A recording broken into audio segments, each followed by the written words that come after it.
வருமான வரி பிடித்தம் செய்கிறதோ இல்லை வருமான வரி செலுத்துவதில் சிக்கல்கள் ஏற்படாமல் இருக்கவோ நாம் என்ன செய்யணும் முதல்ல அப்படின்னா பேன் கார்டோட ஆதார் நம்பரை இணைக்கணும்.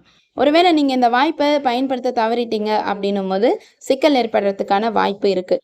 பேன் கார்டோட ஆதார் நம்பர் இணைக்கிறதுக்கு நாளையோட தான் கடைசி டேட் அப்படின்னு சொல்லியிருக்காங்க. உங்களுடைய பேன் கார்டோட ஆதார் நம்பர் இணைஞ்சிருக்கா இல்லையாங்கிறத எப்படி செக் பண்ணுறதுன்றது தான் நான் இந்த வீடியோவில் ஷேர் பண்ணியிருக்கேன். வீடியோவை ஸ்கிப் பண்ணாமல் பாருங்கள். பேன் கார்டு தொலைஞ்சிடுச்சுன்னா எப்படி ரீப்ரிண்ட் பண்ணுறது, பேன் கார்டு என்னென்ன தேவைகளுக்காக பயன்படுது, இது பற்றிய ஒரு வீடியோ நம்ம சேனல் ஏற்கனவே அப்லோட் பண்ணியிருக்கோம். டிஸ்கிரிப்ஷன்லேயும் நான் அதுக்கான லிங்க் கொடுக்குறேன், நீங்கள் அது வழியாகவும் செக் பண்ணி பார்க்கலாம். இப்போ நீங்கள் வச்சுருக்கக்கூடிய பேன் கார்டு ஆதார் நம்பரோட இணைஞ்சிருக்கா இல்லையான்றதை செக் பண்ணுறதுக்கு முதல்ல நீங்கள் செய்ய வேண்டியது என்ன அப்படின்னா incometax.government.in இந்த வெப்சைட்டில் போயிட்டு அந்த ஸ்க்ரீன் ஓப்பன் ஆகுதா, அதில் பாருங்கள் லிங்க் ஆதார் அப்படின்னு சொல்லியிருக்கோம். அது நீங்கள் கிளிக் பண்ண உடனே அந்த ஆதாருக்கான அந்த பேஜ் ஓப்பன் ஆகும். அதில் பேனு அதுக்கப்புறம் ஆதார்னு 2 காமிக்குதா, அது 2லையும் உங்களுடைய பேன் ஆதார் நம்பரை கொடுத்துட்டு வேலிடேட் அப்படின்னு சொல்லி கொடுத்தீங்கன்னா உங்களுடைய பேன் கார்டோட ஆதார் நம்பர் இணைஞ்சிருக்கா இல்லையா அப்படிங்கிறதுக்கானது காமிக்கும்.